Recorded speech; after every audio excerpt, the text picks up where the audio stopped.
Good morning, San Diego. Good afternoon, St. Louis. And good evening. Good early evening to you, Andy, and all you watching off in Europe, Asia, Australia, New Zealand, even Antarctica. Maybe. We have our first viewer from Antarctica. Welcome in, everyone, to episode number 18 of the HAWC Report. Who is your favorite player that wore number 18? Come on, who's on the ball? Who wore number 18? Your favorite player? I can't think of any off the moment, but I'm sure you guys can, because you guys are smart. Yes, and I was a former teacher. I'm used to spelling mistakes all over the place, and I've made my fair share. Maybe that's why I should have been a math teacher, because really, do you need to know how to spell if you teach math? Or like gym, do you need to know how to spell if you teach gym? Because you just, your lesson plan is like laps, like 17 laps around the field. That's all you do when you're a gym teacher, right? Sorry, gym teacher. Sorry. No, I taught social studies, so maps and geography and history are kind of my thing. So welcome in, everyone, to the HAWC Report. Let's get right to it. I am Laptop Pound, streaming Monday, Tuesdays, Thursdays at around this time. Thank you so much, DishNet, for the stream, and OOTP Developments for all you do in helping myself and other affiliates put together some content for everyone out there in the community. The best. Rich Grisham always says it. Other affiliates always say it. I always say it. The best community out there on Twitch. Glad to have you here. And yes, if you're new, drops should be enabled. You should be getting your drops. You got your 5 from Dish, hopefully, and hopefully you'll get your 5 from me. You get 10 total on the day. And I saw that D Dempsey, are you serious? You already pulled the CC Sabathia like 5 minutes after it was released. I need proof. You got to DM it to me on Discord. Otherwise, it didn't happen. So yes, packs are live, or cards are live. No missions this week, but we have 34 packables that we will get through and some packs to give out here. We're going to have our bounty a little bit later. We're going to have the trivia contest. And believe me, it's going to be tough. Charles was in a mood making this trivia contest this week, folks. He was like, he sent me the trivia contest, and it was like the longest one we've had. And I looked it over and went, whoa. We're going to really find out who knows baseball. Not necessarily baseball players, but who knows baseball. Quick little update here. Again, fire's still going on all across Canada. Some days it's a little better than others, but there is the little map. And if you're in the United States, only in the kind of the north part of the U.S., you're going to get some of that smoke. Again, more focused around British Columbia and Alberta right now. Not as much going on as the past in Quebec and Ontario. So that is the smoke report. And we need a little bit of an icebreaker to take off some of this heat. So let's bring in the co-host. Like I said, Charles is in a mood. How are you feeling today, Charles? Are you feeling a little bit more chipper today? Chipper? We didn't get a chipper today. I'm feeling like a little CC today, maybe, or... Well, we got chips of ice on the screen, so there's a little bit of chips. That's true. So if you're unfamiliar with the work that Charles does, and Charles in the community running the Warbot channel, and I have to say, Charles, as a teacher, we like to give a lot of praise, and I have to praise you because your last 2 episodes under 5 hours in length. So very, very proud of you. You've been able to keep it under 5 hours. That is a victory for sure. We're trying to, really, we keep saying we're going to go into quick mode. No, it's one of these that, like, you read the rule book and you figure, all right, I guess I'm supposed to know this rule for a quiz, but like, it's not going to happen, right? I give credit to the umpires for knowing the rules, because so many weird things happen in baseball, and for them to know everything specific, and they get them wrong sometimes. We've seen that happen too, but yeah, that's crazy. It would have been funny if the ball landed in the glove though. That would have been But really good. that's I mean, both are impressive. I mean, also just if you think about the combination of reaction time and ability, like I guarantee if I like saw a liner over my head, just like threw my glove at it, there's no way I'm hitting the thing, right? Yeah. Yeah. And again, the batter's rewarded it because he didn't make the play anyway. The ball didn't get to first base in time. So rather than just give him the single, which he would have got, you give him a couple extra bases. So Yeah, okay. yeah, and it goes down as a triple. So it's an, as I said, it's an infield triple is the way that is scored.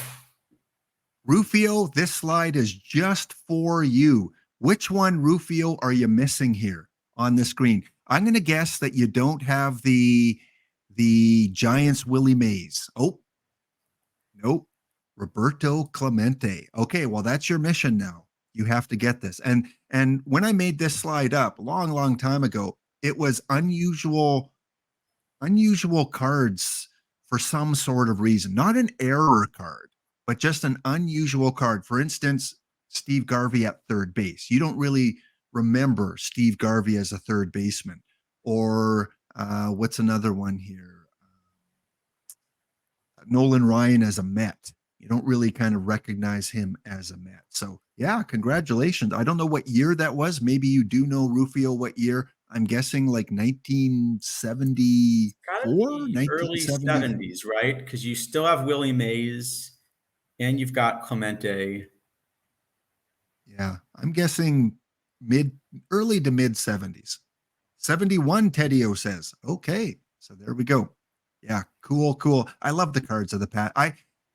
Collecting is such a, I don't know, Charles. I could go in a whole hour ranting about collecting today and the one of ones and the market and all that. But as a kid, I'm glad I grew up when I did to collect cards because the artwork, the simplicity, the player pictures. There was no, autograph card. There was no, patch cards and those kind of things, which draw thousands and thousands of dollars. It was just fun. Yeah. Open up a wax pack, have the bubble gum, and trade with your friends. Okay, let's run through these cards.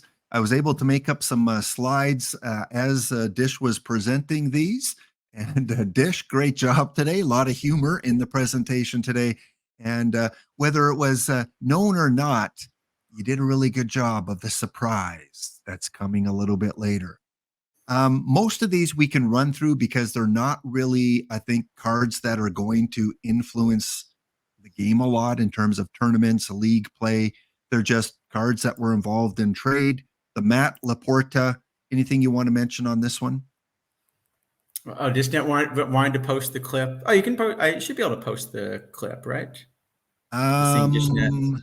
No. Dish, if you send it to me in Discord, I'll bring it up and show it after we go through a couple cards here. Or just whispered it to me? Okay. All right. So go ahead, Charles. Anything about the Matt Laporta? Didn't see too much. I think most of the irons seemed like this time around they were more good stories than than probably like key cards.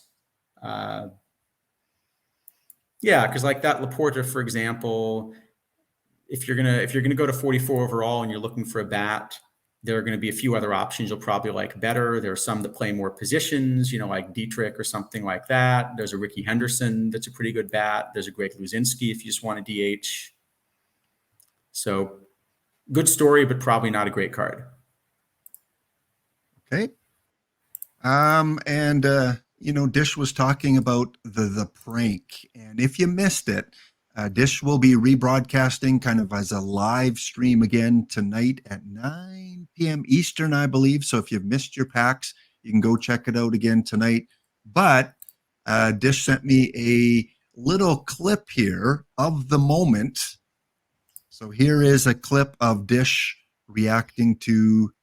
Let's see if I've got the audio on here. Let me take that off and bring it back on. Yeah, cool little clip here that will live in perpetuity in the career of Dishnet. So let's bring this down here and let's give it a play. Oh, JD Martinez, he is good. Perfect team, 24. All right. Next up. Oh man. Let's go back to the 1980s for our next card of the day. Ladies and gentlemen, it is 98.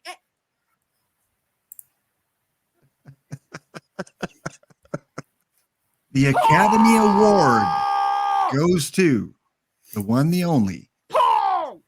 Paul Sport. What are you doing to me,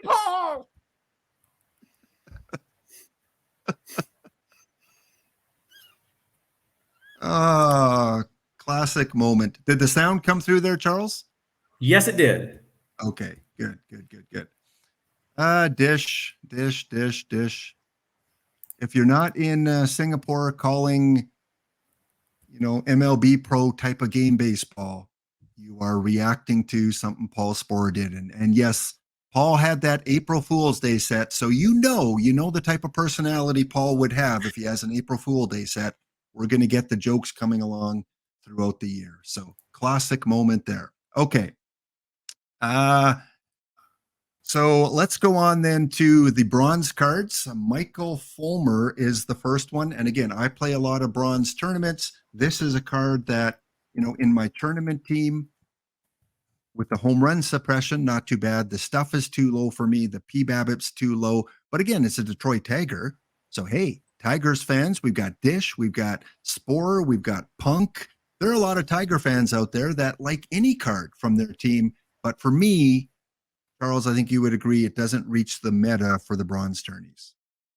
So there's also so the pitcher BABIP's nice, and if you could guarantee he'd face righties, maybe that would make him a little more interesting. But I think against lefties, it's just going to be a little too difficult to get people out. And also, we just had a few really good starters released in the last couple of weeks as well. So, okay. Yeah, like Nomo's probably pretty strong. Greg Harris is pretty strong. There's another righty, I think, in this set that's probably, better than this and going to be playable. Okay. So next, we got a couple silvers. So I guess there was only one bronze shown on screen. We've got two silvers. We got the Elvis Andrus card. And again, really appealing to those Texas Rangers, appealing to the Elvis Andrus fans. I don't play silver, so I have no clue about what's meta, what's not meta. So any opinion about this one? So I think maybe the one to compare him to is the Bill Hall that we just drafted, because Bill Hall is also going to be 73 overall. So, that's kind of what you're getting. I can put Hall up for comparison, maybe. Am I currently sharing or not? I actually don't remember. Nope, not sharing right now. I feel like that's one of those questions you should always know the answer to anytime you're on stream. Am I currently sharing my screen? Probably one of those, like good practices, know whether you are currently sharing your screen. So here's the Bill Hall that we just looked at and just drafted. And with this Hall, so you're getting 94 range. You're also getting some power. And he can play third and, and even center if you really kind of need him in a pinch. So that's probably a good comparison for what you're getting.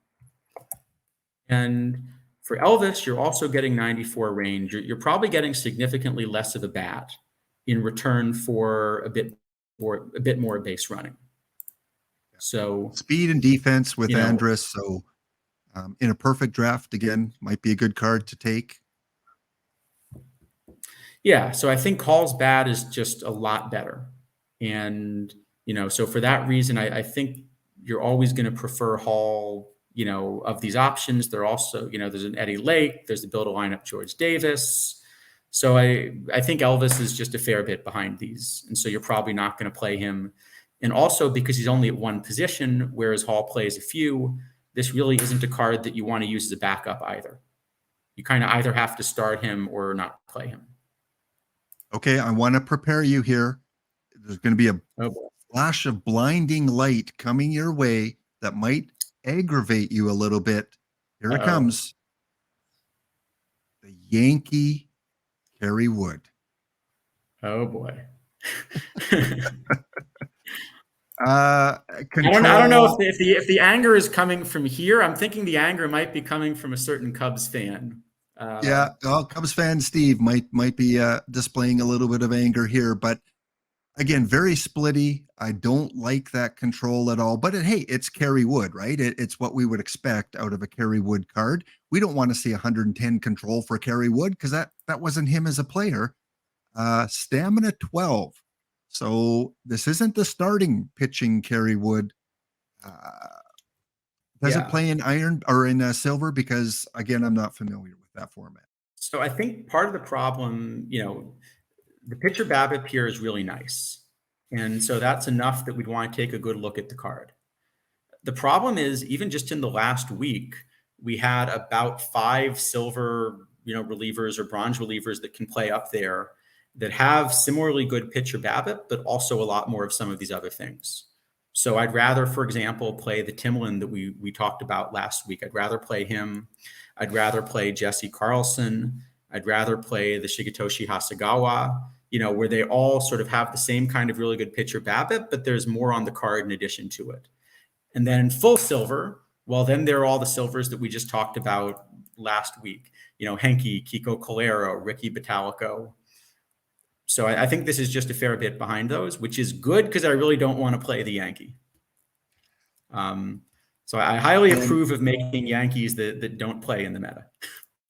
And I think other than the Toronto Blue Jays in terms of theme teams, I don't know, EVC could give us the correct number, but I think the New York Yankees are probably the second most popular theme team that we see, teams created around it. So for those theme teamers that are doing Yankees, you have a card to add to your team. Because I'm sure on a Yankee theme team at this point in the game, you can fit them into the bullpen.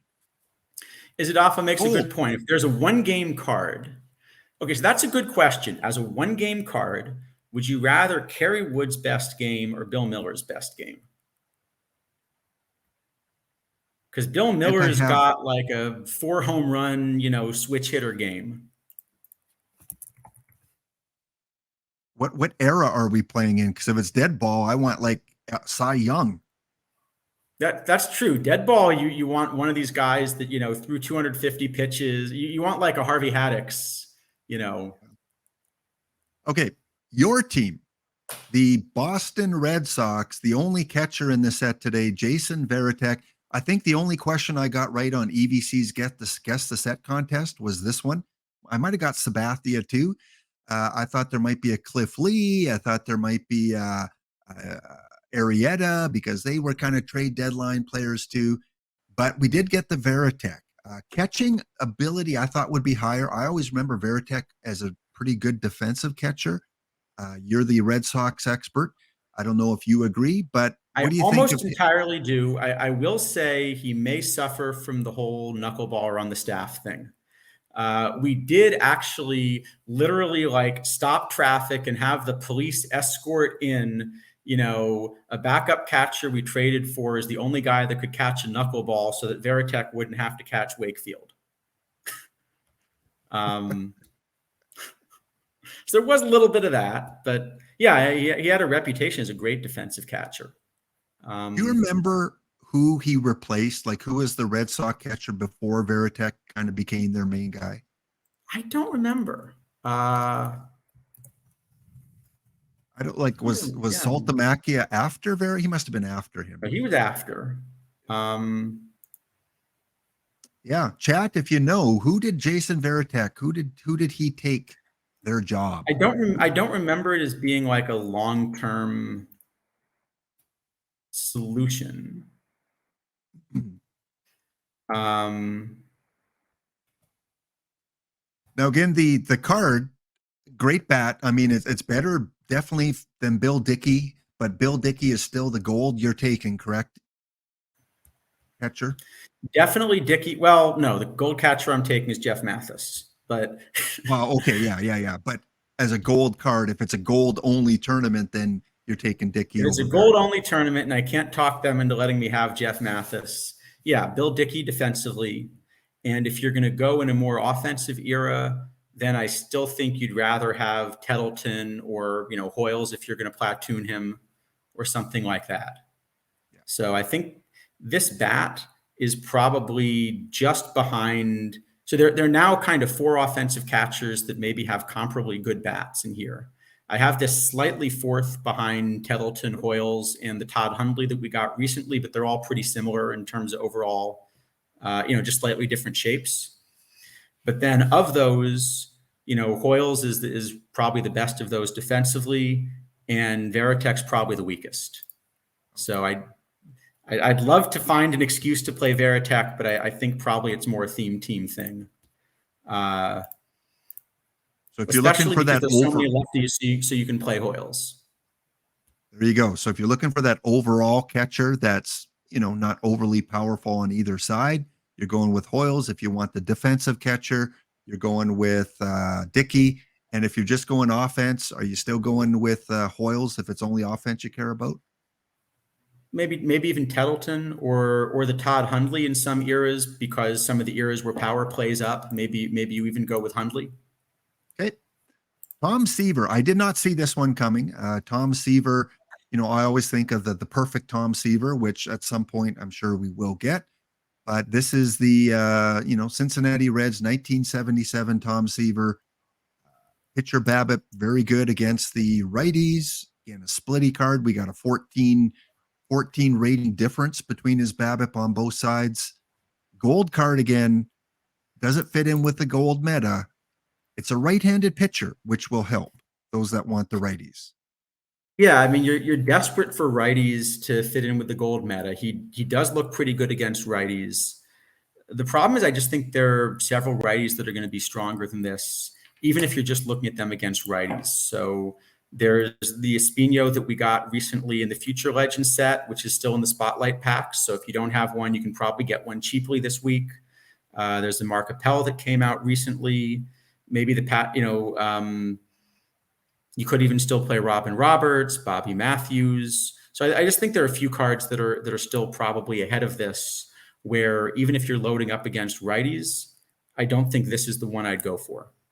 But it's not a crazy thing to do in a meta that's almost exclusively righties. I think if you decided that you wanted to just assume everyone's running right-handed bats and you're going to commit to running 5 righty starters, then maybe this starts to be, something you'd think about. And I don't know if I missed it. Is he better or worse than Mark Appel? Overall, I'd much rather have Appel, but if I'm only running him against right-handed batters, then I have him second. And the card that I would have ahead of him really can't touch lefties. There's this Jose De Leon. Here, I can put him up on screen. Who's even splittier than Seaver. So, if you were guaranteed that every single batter you faced would be a righty, you could even run a card like this. And it might be interesting. It actually might be interesting to try running some of this in the gold quicks. Just run 5 righty starters, assume that no one's running any left-handed bats, and see what happens. And if you did that, then I think you could run Seaver as one of your 5 starters for sure. But if you're going to have to run him as a 2-way card, then I think he drops behind, probably 10 other righties. So I don't think I'm likely to actually run him. So if someone wants to, experiment and test it out with 5 righties, Charles, I think we would go Espino, Appel, Seaver. Who are the other 2 that might fit into that top Depends righty? how much you want to commit. If you're really going to commit to pretending lefty batters don't exist, you could run a card like this Jose De Leon I just put on screen. Another very splitty card that you could run. You could run a card like this Vern Law. These are on screen, right? Yeah. So you can see again, if you ever have this Vern Law face lefties, you're in a lot of trouble.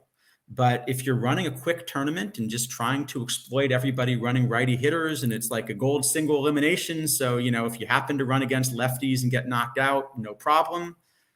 It might actually be interesting. So if anyone wants to try just running all righties and seeing what the win rate is, I think that would be a fun thing to try.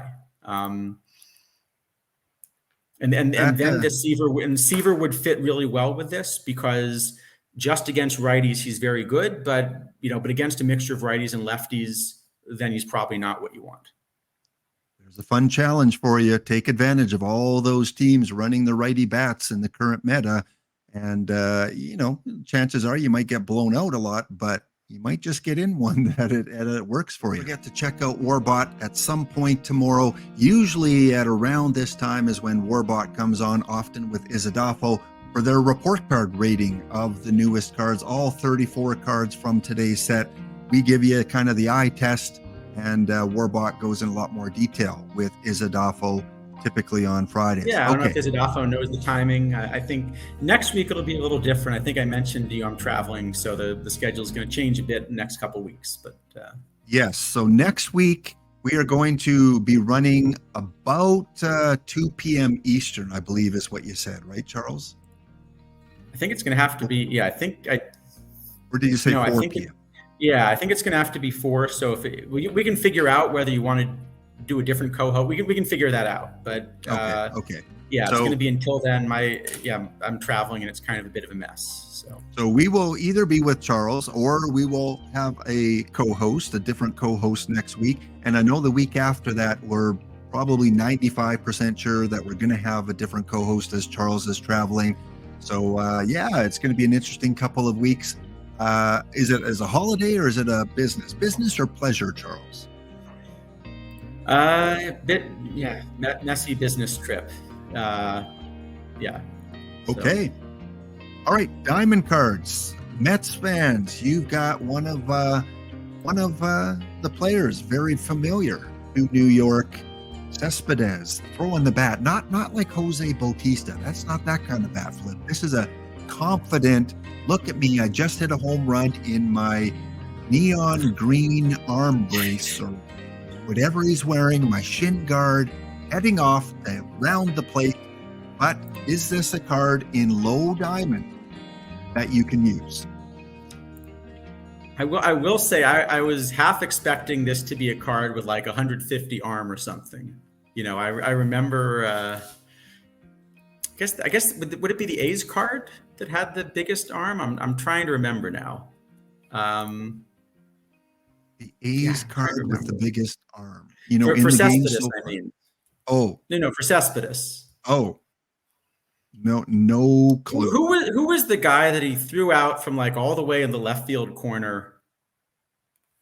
I'm trying to remember. I'm gonna have to remember. But okay, as for the card, this is I think one of those cards that even a few weeks ago I would have been a lot more excited about. But there have been some really good cards, that just came out that probably, in the last few weeks, this has gone from one of the couple best left fielders, if he had been released a month ago to maybe more like 6th or 7th. So enough that I don't think you have to kind of race to try to get him. Now you're talking 6th or 7th in terms of low diamond play or just in terms of diamond play? Low diamond play. Low diamond. Okay. Actually, there's another card. I guess we'll talk about a little later in the set. There's another card that I think I would rather play than this one in left, even in low diamond. That's actually a silver. Okay. JD Martinez. Now, Dish, I hope you've recovered. I hope that the tears have stopped flowing. And I know you showed off the autograph. JD Martinez going to the Diamondbacks. I've been there. I've been there with the Toronto Blue Jays. I mean, the Toronto Blue Jays traded for a rental of Ricky Henderson when they could have got the young prospect. You might have heard of him, named Randy Johnson. Does that name sound familiar from Seattle? You don't mean that like third baseman in DH, do you? No. But Ricky Henderson, apparently the deal was they approached Seattle first and had a deal kind of in place for Randy Johnson. And the Seattle manager was like, I don't know. So in the meantime, the Toronto GM went to Oakland and they made a deal for Henderson. And before the official papers were signed, Seattle called back Montreal and said, okay, let's do the deal. Randy's yours. But the Toronto GM said, well, I've kind of already committed to Ricky, so we're going to take Ricky. So, yeah, that's a little bit of Blue Jay history for you. Could have had Randy Johnson as he worked through his prime. Rob here in JD. the headlights pointing out, I don't mean third baseman. I mean apparently left fielder, really DH, the one from the April Fool's Day set. For some Oh, reason, yeah. there is another third baseman though, from a different one of these sets. There's a third baseman, but it's a different Randy Johnson. It looks like. Is that there? You have Randy on No. I think screen? it is the same. No, I think it is the same Randy. Hold on. So there's an Atlanta Randy Johnson who's a third baseman from 1984, and then there's the 1992 DH from Minnesota. Are those the same Randy Johnson or not? I don't know how many Randys they have in the game. You know what? I thought they were, but I'm wrong. According to Baseball Reference, those are two different Randy Johnsons.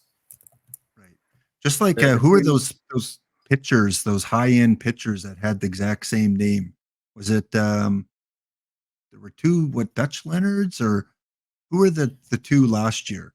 And people were like, how come I can play both these pitchers? I thought you couldn't play this guy with the same name, but I think there were two different pitchers with the same name. Dutch Leonard, that's who it was. Yeah. Okay, what do you think?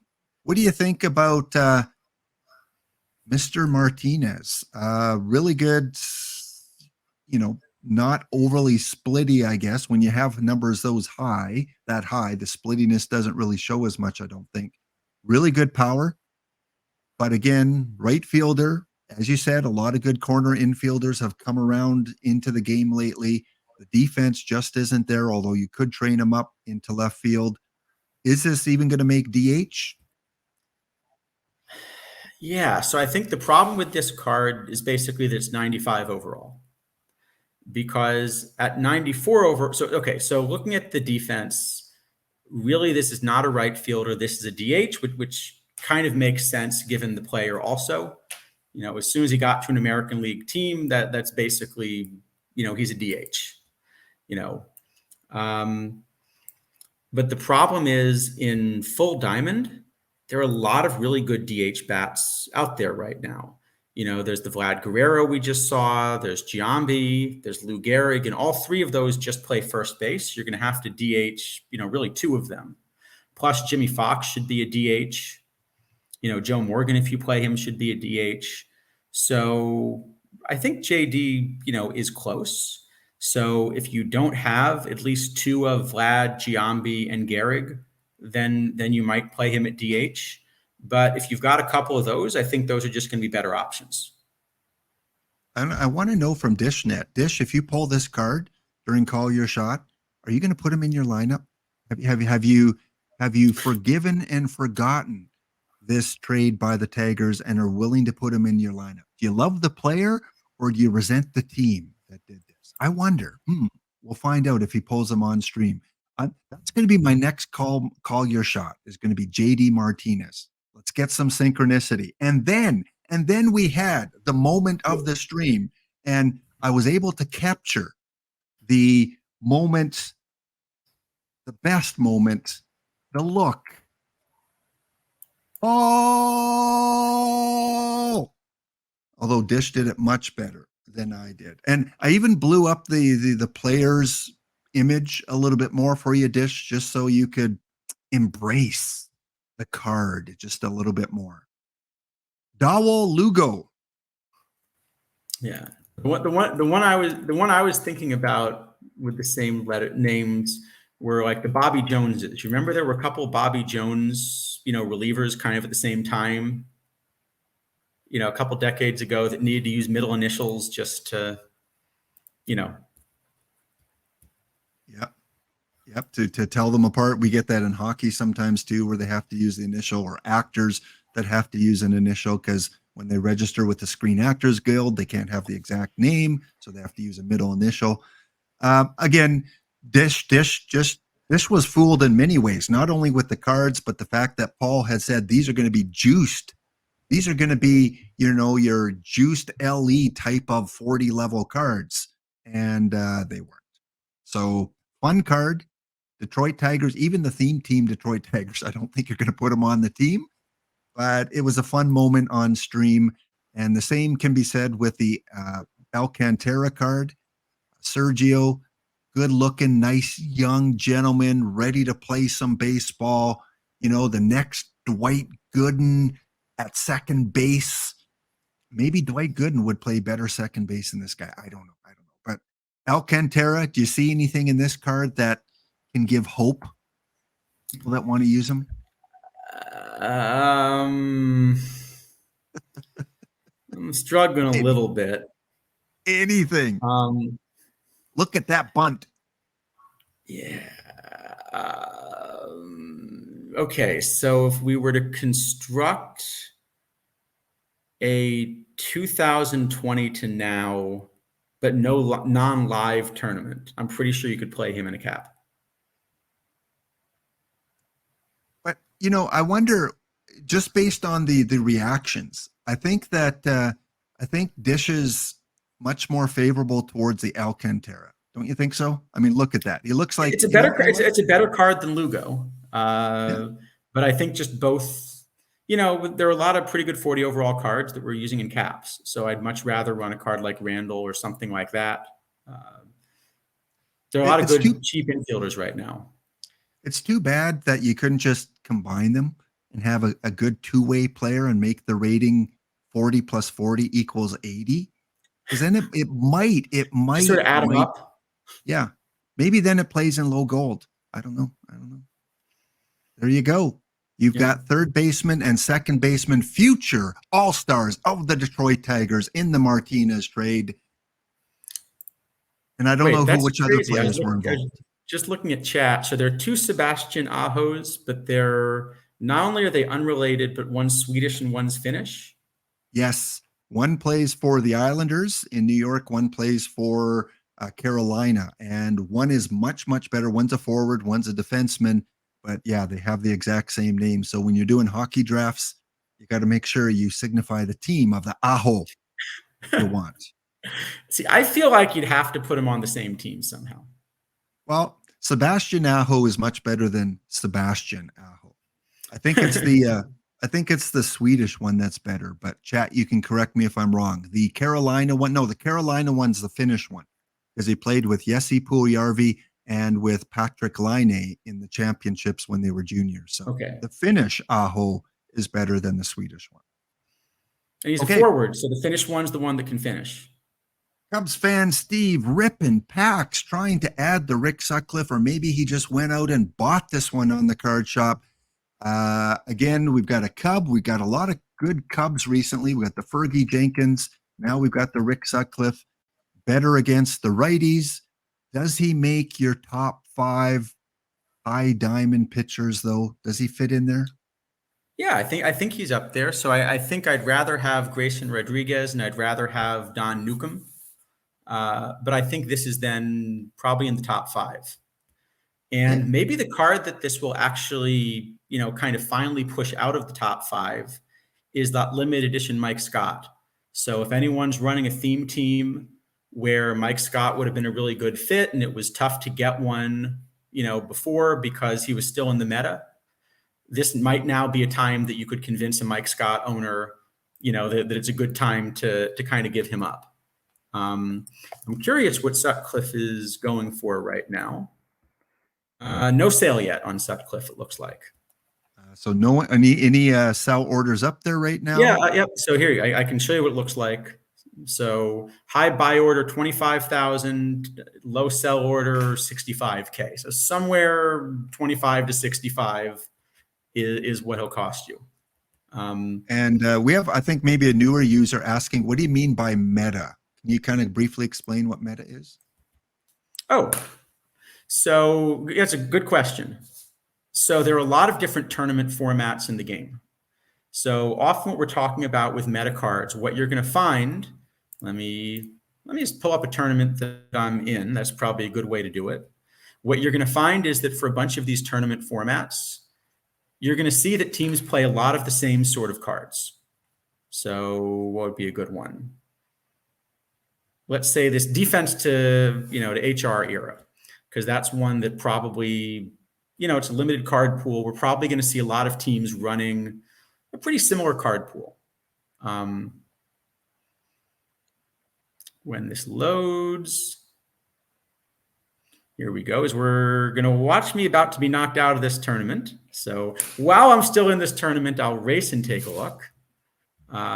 So if you look at, for example, the cards that I'm running in this tournament, what you're going to see is that, let's look at the team that's about to knock me out. You're going to see they're going to have a lot of pretty similar cards. Hold on, which Miami team is actually about to knock me out? I don't remember. This Miami team. So they're also running Greg Maddux, Joe Niekro, Alex Rodriguez, Lance Berkman. And you'll see this is true of, I'll just pick a few other teams that, are likely to, another Alex Rodriguez, Berkman, Kettleton, Niekro. Who else? Izadafo always runs a strong build. So you're going to see a lot of names over and over again. And so this is kind of the way these tournaments tend to work. Maybe I shouldn't have picked a cap. Maybe an open tournament, it would be, kind of even more so. So you mentioned you play a lot of bronze, and you found that, if you look at, say the top 5 starters, probably they're all picked from a pool of maybe 10 or 15 possibilities that currently are the strongest bronze cards. So when we're talking about what the meta cards are, we're talking about what are the strongest options. So the idea is that right now, for example, the team that's about to knock me out, we just saw they're running Mike Scott, who has been one of the, the top 5 or so diamond pitchers for a while. I should have clicked no to that, shouldn't I? Okay, well, when this loads, I'll show you. They're running kind of Mike Scott, who's been one of the top diamond pitchers for a while. So, okay, here we go. Stave off elimination literally at the last minute for one game. But they've been running this Mike Scott, who's absolutely killing everybody in this tournament. 3-0, ERA just over 1.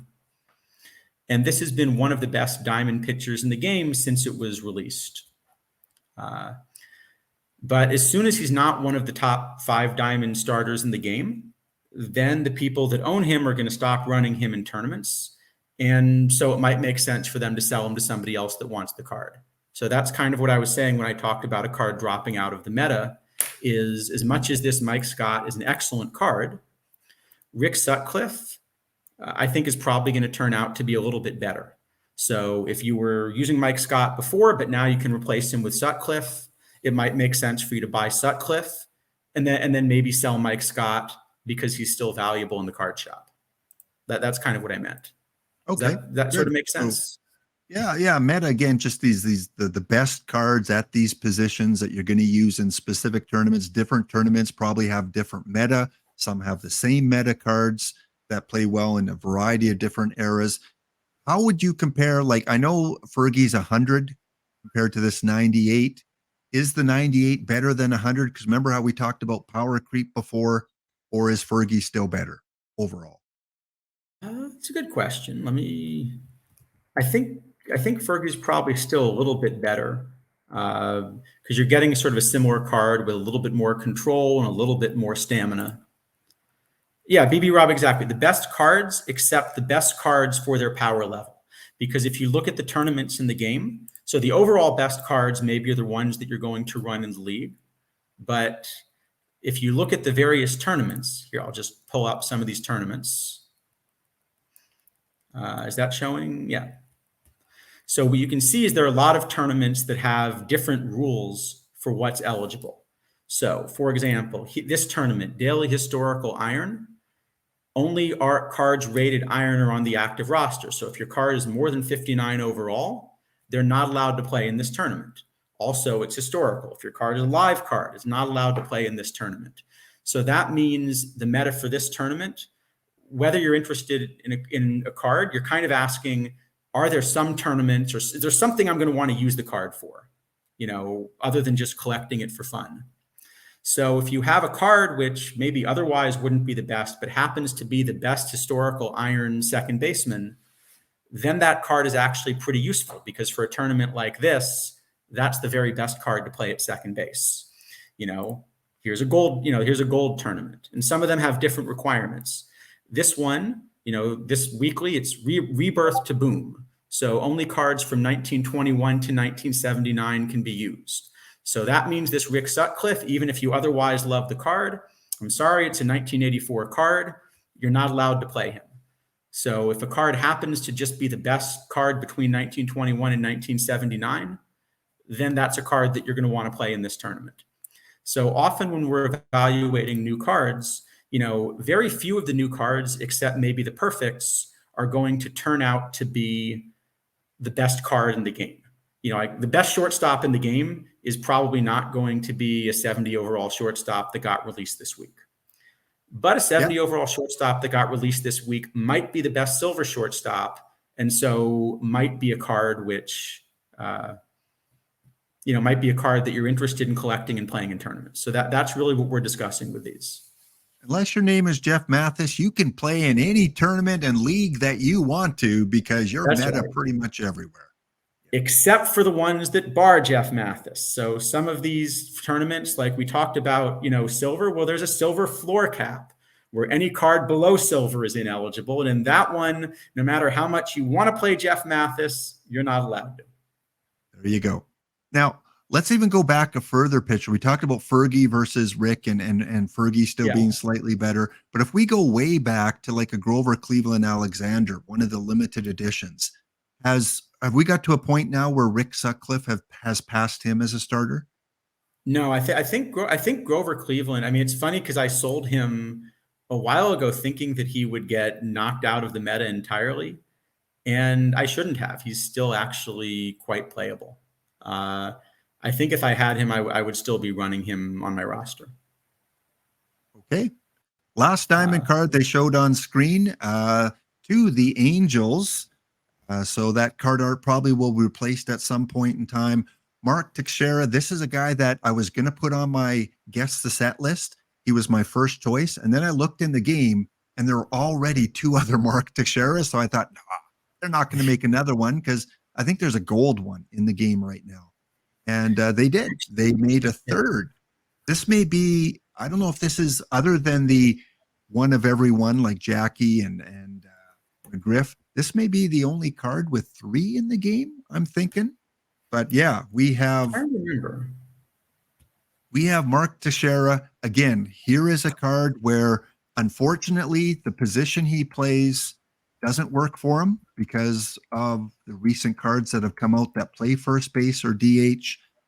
The power, I mean, against the lefties, looks really good. And I think you probably would put him in the lineup, but would you platoon? Like, he could probably play both sides of the plate. Is he a guy that's going to replace Vlad Guerrero?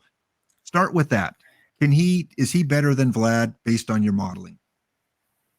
I definitely like Vlad a lot better as a DH. At first base, it really comes down to how much you value first base defense. And that's kind of a hard thing to figure out. I have trouble figuring that out when I model defense because a lot of first base defense is also, going to be, do you catch bad throws or something like that? And I don't have a good understanding of whether first base defense, say, prevents shortstop errors because you're really good at picking the ball at first. And same with Giambi. I'd rather Vlad's bat. Giambi's in the same position, more of a DH then? Giambi's bat's also a little better, but Giambi definitely has to be a DH, whereas I think Vlad and Teixeira definitely can play first, and Lou Gehrig also, maybe in between, you'd prefer to DH him, but if you were running Lou and Giambi, you would definitely put Lou at first. So that's going to be the tricky thing for Teixeira. He is a switch hitter, which is going to give him some advantages. I think this is kind of in the same mix with all 4 of those cards now, where I think you really want to make sure you're running at least 2 of them in Diamond. And it's maybe even a little bit less critical exactly which 2 you decide to run. Other than that, of course, you now have 2 non-Yankee options. So, that's always a good choice. Yeah. So, I mean, you get any 2 of those 4 and you're sitting pretty good. Perfect Trevor Hoffman, always, when he comes into the game every year, one of the best relievers. He was a Cooperstown card, I believe, last year. Cooperstown perfect card. Look at that versus the right-handed. He's got to be. Is he now the best reliever in the game? Yeah, I think we kind of finally get one. Well, Lee Smith is still really good. He's the best non-limited edition. He's definitely the best non-limited edition reliever in the game. Lee Smith is out of 10, right? Were there only 10 or was that a 25 card? I think it was a 10, wasn't it? All I know is Lee Smith is out of copies in packs. Let me see how many he's out of. Lee Smith is, in fact, out of 10. Okay. So we're not even going to include Lee Smith because even, only a third of perfect teams, if they have them, have that card. So this is until Rivera comes out, until maybe a Bruce Sutter comes out. I don't know who else would be out there with the save potential to be higher than him, but Hoffman, a card you want on your team, league play, perfect drafts, all that kind of stuff. Yeah, I think Hoffman's really good. I don't think I'm gonna recommend spending points on him, but he's a really good card. Who do you have third after Smith and Hoffman? Who is it? Still Adams? Is it still Barry? Soria. There's the limited edition Soria. Okay, so another limited edition one. Okay, so packable wise, currently Hoffman is your best bet, but you wouldn't spend points now. Is that just because it's a reliever? A few reasons. So I think one is because it's a reliever. And I think if you're, it depends how much. So there's obviously a price at which you should buy the card. Let me see what he's going for. Okay, so he's going for 300,000. So I think for 300,000, you should be able to get yourself an excellent starter instead, which is just going to be a lot more impactful for your team. You're going to be able to get yourself an excellent position player for something like that as well. So as an example, let's say that you don't yet have Lou Gehrig at first base. A lot of people don't. Well, his last 10 is actually under 400,000 right now. So if you want to get this Lou, I think that's going to be a much more valuable card than a card like Hoffman. And they're probably going to run you something similar. So I will say, if you do want Hoffman, getting him in the next day or two while he's in spotlight packs. Are spotlight packs 48 hours again? I know that's usually been true in the past, but there was 1 week that they were 24 hours instead, right? I think maybe they did say the on Saturday. Yeah, Saturday 1 p.m. I think is what they said, 48 hours. And then so some 48 hours. Rich Grisham teased some new packs coming out on his Tuesday stream. He came on instead of TJ Lauerman. And he said there are a couple new types of packs coming out, and Dishnet said that as well. And I think we might see that first type of pack come out on Saturday after this one. When this is finished, yeah. Okay. Now, can you? Yeah. Can you? Before we continue on with Hoffman, can you think of a type of pack? Because I've been trying to think, what could they come out with? Because they've pretty much covered all the cards, other than a historical perfect pack or a historical diamond pack. Is there anything that you've been able to think about that would make up? I think the most popular kind of pack that I always see in in the Discord is people talking about a rainbow pack. So something that would be one of each of the 6 types. And probably the price wouldn't be too different than a perfect pack, because most of the value of that pack is in a perfect pack. But I think making it a rainbow pack is the kind of thing that people might find to be fun, and probably you wouldn't have to add more than 10K or something to the price of a perfect pack to make it fair for a rainbow pack.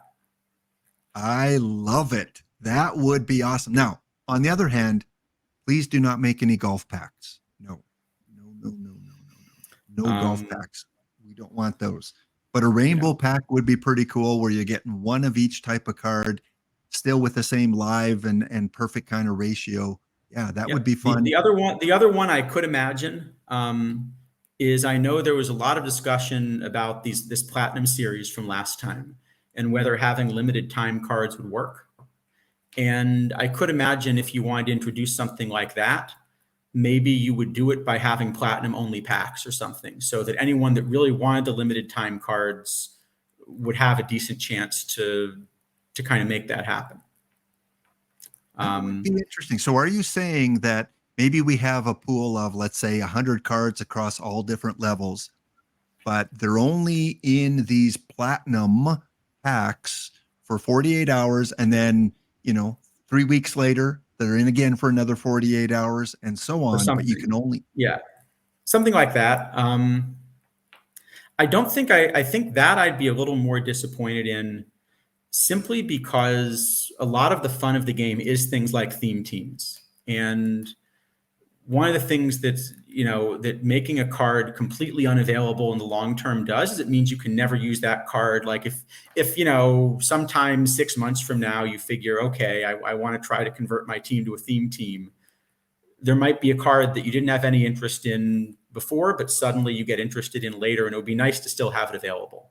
So the cards like that were in platinum packs last time, from a power level, most of them didn't play at the end of the game. But, there were probably some theme teams that would have wanted like a platinum pack 1 or 2 card. Yeah. So I would prefer having some way to still do that. Isidafo was kind of mentioning that maybe around 65K would be kind of the price if we did have a rainbow pack.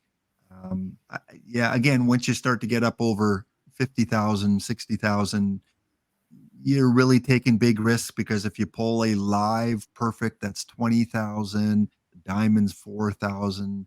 So you might be able through your sales to get back close to 30,000 with bad cards. Yeah, it would definitely be a risk. I think, 60,000, I would probably take a chance, definitely at 50,000, but we'll see if that is even an option. And either Rich is running this account, or there's going to be one less employee very soon for OOTP developments. So welcome all in, Rich. Welcome to the channel, because you have to either be a really good friend of Rich or really gutsy. Yeah. Maybe you celebrated Tequila Week a little too hard. Yeah, but yeah, Hoffman, I really like the card, but I would be reluctant to put many points in it. Maybe that's a better discussion for a Warbot stream now that I think about it. Yeah. Okay. All right. Tune in tomorrow. But it is a really good card. It is a really good card, but yeah. So no surprise here. It's going to be as a card, an S plus tier card as a reliever, but buying it, tune in tomorrow to the stream. All right. Now, we talked about where pitchers are in terms of, top rank. We have a lefty, which people, again, are looking for those premium lefty pitchers in Perfect League. Lots of blue here. The only flaw would be that pitcher BABIP against the righties, which in Perfect League will make a difference. Stamina is really good. 4 good pitches, hold runners. As I don't think you switched over to the. Oh, great. We were looking at those. Okay, we can't hide CC anymore. So in terms of left-handed pitchers, starting pitchers, he definitely top 3, but is he even top 1? No, I mean, you're still always going to run Koufax. And okay. I think non-LE cards. And I think I'd rather run Tudor as well. And Randy in some situations, but he's definitely top 5. He's definitely going to be in your, like, if you're running a lefty rotation and kind of a lefty favored park, then he definitely will be in your rotation. And Dish, the expression on that Dish on Dish there, he's just, Dish really likes this card. Look at that. It's like, oh, CC Sabathia. I don't remember him much as a pitcher because he was always on teams that, I didn't really follow. I think it was on the Yankees for a while, wasn't he? Yeah, I remember mostly as a Yankee, actually, even though I know the earlier part of his career might have been the stronger part. Okay. So you talked about investing in a pitcher and you said Hoffman's not one you want to invest in. Is this a different story, or is it same kind of situation? No, I don't think I at this point, there is no expensive card that I'm going to invest in that's packable. Okay. I mean, if you pack them, great. sell them. If I pack him, I will happily sell him, but there's no expensive card I would invest in that's packable right now. Okay. Yeah, no, that's totally legit, totally fair. If you do use him though, how do you, I mean, if you're in the diamond, let's talk league play. If you're in diamond league play, it's a no-brainer. You're going to use him, probably be your number one starter if you don't have Koufax and some of those others. If you're in perfect league, let's look at it from a perfect league perspective, because you've been there. You said he still makes the top 5 rotation in perfect league if you have Koufax. Yeah, definitely. He definitely would be a top 5 if you have everything. Okay. Yeah. And do you limit him in any way because of that lower pitcher BABIP against the righties, or not? Just let him go. No, I think that's part of the card. You wouldn't mind running him against lefties. But I think you'd like to be running. So if you're going to run all lefties, part of the idea of running a team like that is going to be running a ballpark where lefties are much better hitters than righties. So you're trying to give a really tough decision to opposing managers. They can either run left-handed hitters who are better in your ballpark, but worse against your left-handed pitching staff, or right-handed pitchers who are worse in your ballpark, but better against your pitching staff. And so I think you'd be hoping that the ballpark does the work in that case. But this is actually part of the problem. Go ahead. If let's say I'm imperfect and I'm going back to, last year and the previous years, and I'm looking for the best lefty cheese park, or I guess, we're favoring the left-handed pitchers kind of park, and I pick one out and I have every card in the game. I'm going Koufax, Tudor, Sabathia. Who are my other 2 lefties? Probably Randy and Pollitt, something like that.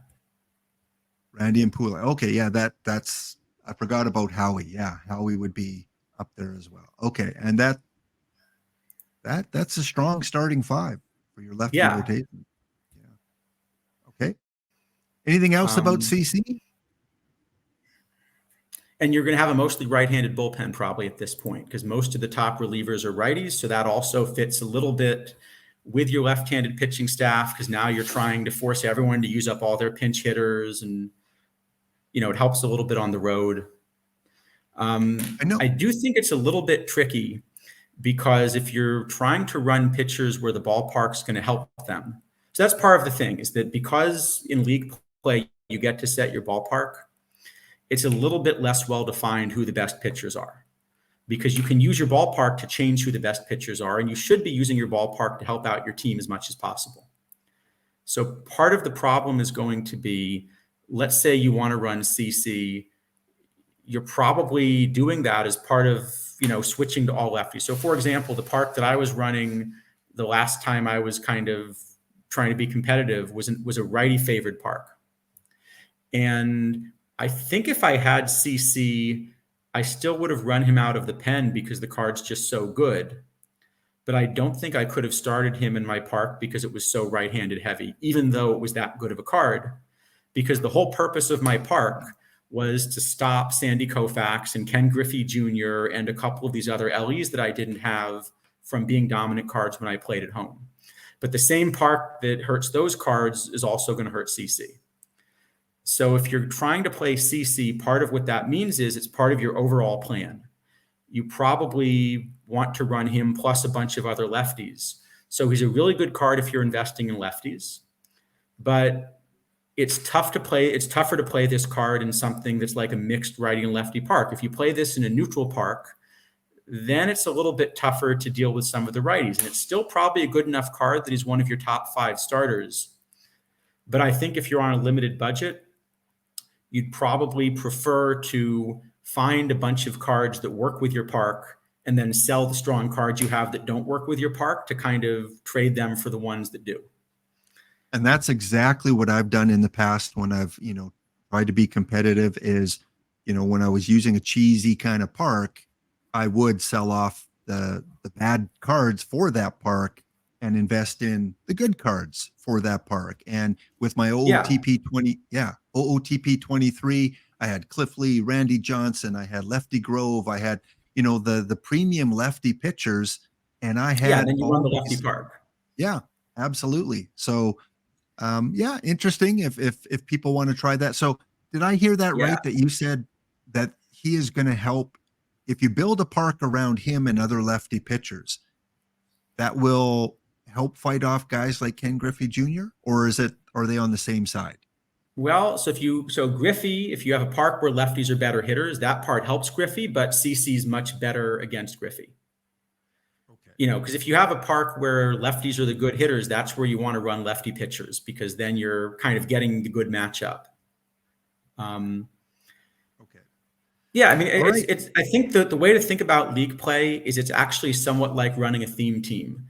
It's just that instead of the theme being, something about the history of the player or something fun like that, instead the theme is players that are uniquely suited to my weird ballpark. You're like designing a ballpark around exactly what your players are good at. Yeah. And again, you nailed it when you said if you're doing that, don't force in players that don't fit that park. Sell them off and look for players that do fit that park. And then you don't want to run it for 1 week or 2 weeks. You're kind of committed to it. If you're building around that ballpark, you got to keep it for an extended period of time. Yeah, so you're allowed to switch it each week, but of course, you only change cards so often. It's kind of like if you're running a theme team. What do you do if you're running a theme team and you pull CC Sabathia in a pack and he doesn't fit your theme? Well, what you do is you sell him and you use that to get some really good player that does fit your theme and is similarly expensive. All right. Lastly, some of the cards that Dish did not have a chance to go through, and 1, 2, 3, 4, 5, 6. We got 20 here. I think he went through 14 on stream. So I think all the other cards are shown on this list here. You run your models. We've got a few diamonds, golds, nothing below a bronze here. Anything that jumped out at you from your modeling of these new cards? Yeah, there are actually quite a few. So it's funny in that other than the perfects, I think the ones that are featured on stream probably they were the best stories, which is the kind of the theme of the set. But I don't think they actually ended up being the strongest cards in the set. So I can show you a few of the ones that I was most excited about. So first off, if you're running bronze, I think there's a picture that's worth looking at, which is this Corey Kluber. And it's a little bit of a funny profile because normally we look at the pitcher BABIP first, and you look at the pitcher BABIP. My screen sharing, right? Yep. Okay. Yeah. So you look at the pitcher BABIP and you kind of say, well, wait a minute, there isn't a lot of pitcher BABIP on this card, compared with a lot of the other good cards in bronze. In fact, this is by far the lowest pitcher BABIP of kind of anyone that I think should be in the bronze meta, except for Sean Marshall, right? We saw last week that with Sean Marshall, it was close. I mean, he's not the best reliever in bronze, but he's, kind of playable. That it is possible for a card that has enough stats elsewhere to get away with a little bit lower pitcher BABIP. And I think that's the same thing that's happening here. So if you compare this to, a card like Dave McNally, I think I can actually do the comparison because this is a card that I managed to get. Oh, so did you buy this before talking about it, Charles? What is this one? I actually might have managed to get myself a copy of, just because I was a little bit worried that the price for a couple of these might change. So here's the comparison. And it's kind of there are two very different cards, right? What McNally has is he has a ton more pitcher BABIP. He has 36 more points of pitcher BABIP. What you get from Kluber is basically absolutely everything else. And so much of everything else that even with the pitcher BABIP, I think these cards end up coming out pretty similarly. Now, one's a lefty and one's a righty, and that also might change, the way you approach it a little bit. But Kluber's kind of around the point where there's so much in the way of the other stats that this is probably still going to be a pretty playable bronze starter. Now, if you were to switch any of his other ratings with pitcher BABIP, this would be immediately the best bronze starter by a pretty pretty big margin. The low pitcher BABIP makes it close, but I do think he's probably playable. What is Kluber going for on the market right now? Like a couple thousand? Can't imagine too much just because it's a bronze, and so it's pretty pull. Yeah, a couple. Well, so you asked the question, and then they immediately disappeared from the market. Before we talk about him, we love you, community, for buying up the cards that Charles is suggesting here. So, because I know in bronze right now, yeah, I've got. Is he better than Giolito though? No, I think I'd still rather play Giolito and Eldred, but you need 5 starters, and I think he's a top 5 starter. Okay, so he replaces that Ted Lilly or Alex Cobb or Danny Cox or Hershiser. Yeah, whatever your sort of 5th starter was, he's probably replacing that. And I also think he's probably a little bit better than the limited edition Deshays that just came out. Okay. Yeah, on the card shop now, Corey Kluber, the only one there is the live one for 13 perfect points. So don't make the mistake of getting the live one. I think you would do worse running that live one in bronze. I haven't checked, but if I had to guess, I think you'd rather run the historical. Okay, next up, Dish said that Derek Lowe kind of made the cutting room floor there, almost got in as one of the cards. We'll definitely show that Lowe. Another one that I think is at least worth. I don't think he's quite going to play, but this Javier Lopez is at least interesting as a lefty specialist. So if you're going to run a lefty specialist, this is now a pretty good one in bronze. I feel like I don't trust my manager to run a lefty specialist. So you see, I haven't gone and bought this card yet. But I think it's worth pointing out because you do now have, look at what you get versus lefties, right? If you knew you were going to face lefties, you're getting 102 pitcher BABIP, 124 homer prevention, 80 control, 60 stuff. But he's weak enough against righties that I'm not sure I'd rush out and get him. But he's at least isn't he better than Sean Marshall? Well, Marshall, the difference is that Marshall, you can play both sides. Here's Marshall. Yeah, he's better versus lefties, but you can play Marshall versus righties as well, and you're getting something very playable. I mean, you could test this card out as a bullpen guy, maybe not as. I think so. I think with Javier Lopez, I really think to make this card work, you've got to run him as a specialist, and you've got to trust your manager to use a specialist really only against lefties and not in a situation where people will pinch hit righties. And I'm not sure I trust the manager enough to want to try to run him. But if you do trust your manager, it's an interesting card. And again, that's the fun of new releases is it makes you think. It makes you, gives you choices of who you might want to play out. It's not a yes or no definitive. It's hey, he could work. Try him out yourself and see what comes up. He's going for 3,000 right now. That's not what I would pay for him, but if I happen to pull him in a pack, I might try him out in bronze. Yeah, this is one. If I pull in a pack, I'll definitely keep. I'm sure I'll buy the card at some point, just because if I don't get one in a pack, it's it's easy enough to get a bronze. I don't think I'd rush and pay a few thousand for him unless I'm going to be using him in every tournament or something. And I just don't think I'm going to use lefty specialists enough. Okay, let's go on to the next one. Let's maybe go through 2 or 3 more, and then we'll open some packs and we'll do our draw here. So I think there are a few that were really good to highlight. I think the one that might turn out to be the best card in the set is this David Justice.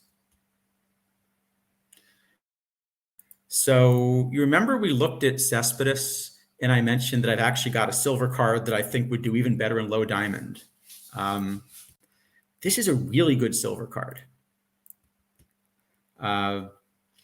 So you get him in both corners, and he does have enough defense that I think you can play the card in right field in addition to left field, which is kind of a nice benefit.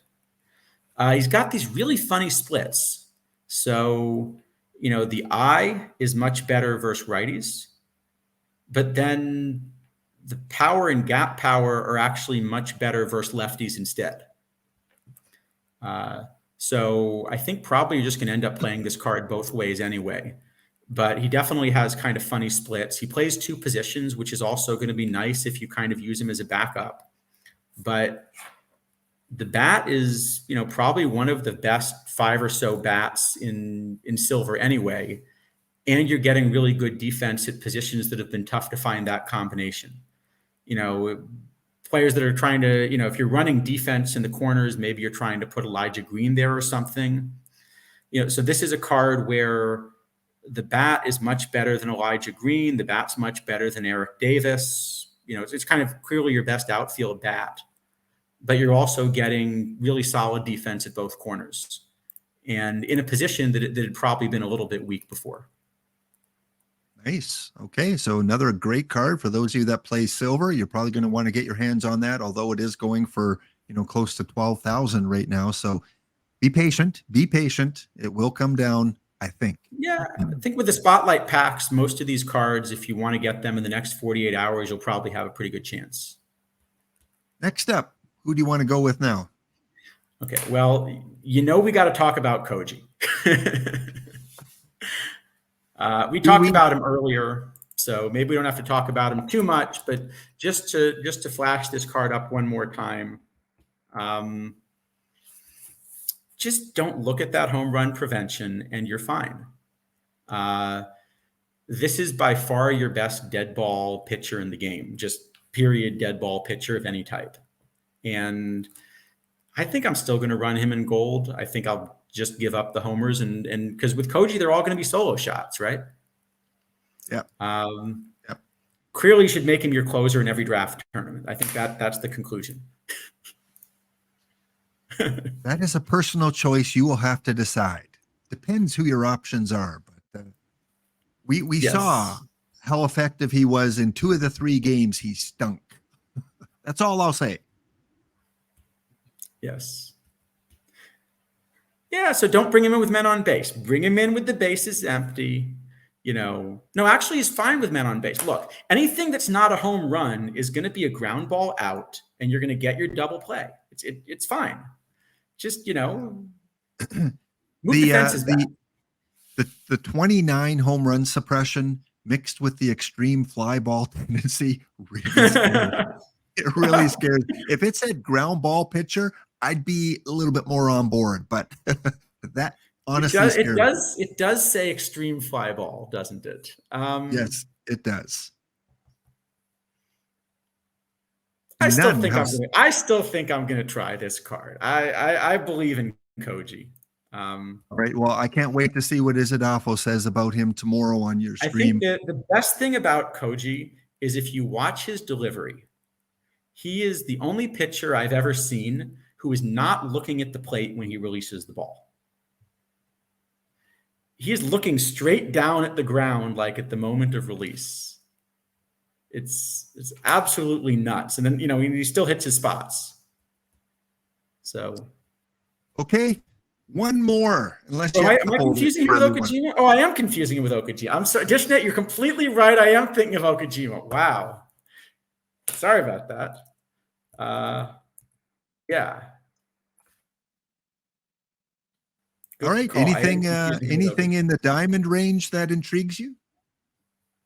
Yeah, I think there are a few that were worth looking at. You mentioned the Derek Lowe, and as a Sox fan, this should be a really solid starter. Very low stuff, so you're going to want to put a good defense behind him, pretty splitty. But I think this is also probably eventually going to be a top 5 starter. And, I think it's weaker than kind of the other diamond that we had looked at. But probably also pretty playable. But the ones that I think are the stars of the set for diamond, I'd rather have Sutcliffe than Lowe, for example. But if you're going to look for a second one, this is playable. But I think the ones that are going to be the stars of the set are really the relievers. And there are at least 2, maybe even 3 diamond relievers that came out that are going to be playable. And 2 of them that I think people are going to think about even playing in their league for a while. And it's funny because I have them sort of in the opposite order. So the one that I have as the best in diamond is this Ryan Presley, who is, wow, going for 60K possibly right now. So again, I'm not sure I'd pay 60K for him. I think maybe wait for the price to come down. But I think he's maybe now the best diamond option. But there's this Mark Milan, who has the lower pitcher BABIP, but you have more home run prevention and control, and the splits are probably a little better. And I think this is the card that actually profiles a little bit better in open play when you actually have to run against some of these perfects with the even stronger bats. So I think of the two, Presley's probably the better diamond reliever, but Milan is the one that I'm going to be thinking about running like in an open tournament. Okay. And yeah, that Presley's, someone just posted him, I think, for 45, 46,000. So he's coming down already. Yeah, I think with all these cards, because they're in spotlight packs, I think the prices will come down for a while, at least in the first 2 days. So I think what you should be doing if you're looking at these new cards is if there's one that you decide you really want, you're probably best off trying to get it while they're in spotlight packs, and there are a lot of copies out there. I think you either want to buy cards like in the next 24 to 48 hours or a while from now, but probably not in between. So just kind of make a decision on what you want. Good points. Yeah, the lowest you're going to see these cards for a while are in the next 48 hours because of the polls in the spotlight packs. And yeah, Dish, I would agree. It seems trade deadline, most of the players in these trade deadline deals tend to be pitchers, right? You have the teams that are looking for that one more starter, that elite closer. So we see a lot of pitchers go at the deadline. So it would make sense that these deadline sets have a lot of pitchers in them. Yeah, absolutely. All right. So yeah, in fact, on this sheet here, all the diamonds that they're showing are all pitchers. Yeah. Okay. Anything else from the cards released today before we move on, or do you think those are probably the biggest? So there are a couple others we could highlight, but those are probably the most impactful. And after last week's major Toronto Blue Jay dump, not one Blue Jay. I thought I had guessed a David Price. I thought maybe we would get, because he's been traded, I think, a couple times at the deadline, but they probably have something planned for him at a future date. But David Price he would have been my for sure bet. Him and Varitek were my for sure bets. There must at least be some former Blue Jays in here, though, right? Oh, for sure. Yeah. None I can see. Cabrera, I think, was an Expo. Yeah, he was an Expo. Yeah. But no, not on the list. Oh, Alexander. I think Doyle Alexander was I think he was a Blue Jay at one point. And I think that is it. We are going to raid into someone. Thank you so much, Charles. Thanks for everyone for watching, supporting the channel day in and day out. It's a great day for baseball, Charles. It's a great day. Is EVC streaming? I know he had the predict the set. That's Friday. He's going to do that on Friday. I have the timing wrong? Yeah. Be kind to yourself. Be kind to others. Give what you can. Take what you need. We will raid over. I will find someone to raid into. Don't forget, 50% off if you don't have the game yet. Great chance to pick it up. 50% off. Get into OOTP, the base game, historical play, perfect team, fictional leagues, and points on sale for 1 week until next Thursday, and spotlight packs on for about another 44 hours. So thank you guys so much. And the game's on sale too, actually. So if you have a friend that you want to get into this, good time to. Yep. If a baseball fan has a birthday coming up for $20 American, it'd be a nice little birthday gift for that baseball fan that may not be into OOTP yet. Well, thanks again, everyone. We will see you next episode. Don't go anywhere. We're going to stream into someone. And again, we're here for a good time, not a long time. So have a good time. The sun can't shine every day. We'll see you, Charles. See you. Thanks a lot. And we'll see you guys next episode Monday with the PBE Simmers coming in for another appearance as they show us how to create a player in their online league. Laptop Pound signing out. See you next episode.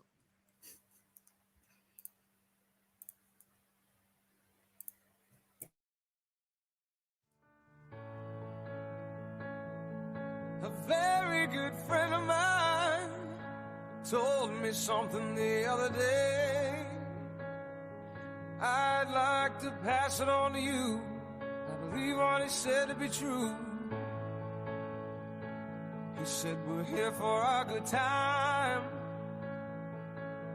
not a long time.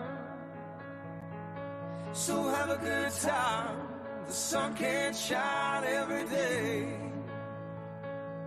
and the sun is shining in this rainy city, and the sun is shining. Oh, well, isn't it a pity? And every year has its share of tears, but every now and then it's gotta rain. We're here for a good time, not a long time. So have a good time. The sun can't shine every day.